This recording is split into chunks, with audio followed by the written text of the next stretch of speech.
আমাৰ আগন্তুক নিৰ্বাচনৰ পৰিপ্ৰেক্ষিতত আজি ভাৰতীয় জনতা পাৰ্টিৰ স্পেচিয়েল ৰিভিজন বা ভোটাৰ তালিকাৰ সংশোধনত আমি ল'ব পৰা ভূমিকাৰ সম্পৰ্কত এখন ৱৰ্কশ্বপ অনুষ্ঠিত হয়, কৰ্মশালা অনুষ্ঠিত হয়।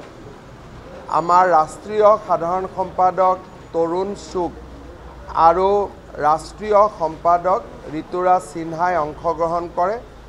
সাংসদ দিলীপ শইকীয়া ডাঙৰীয়াই এই কৰ্মশালাত সভাপতিত্ব কৰে আৰু এখন শুদ্ধ ভোটাৰ তালিকা যাতে অসমত নিৰ্মাণ হ'ব পাৰে তাৰ বাবে সকলোৱে যাতে একত্ৰিতভাৱে কাম কৰে তাৰ বাবে আজি কৰ্মশালাত আমাৰ নেতৃবৃন্দই সকলোকে আহ্বান জনায়।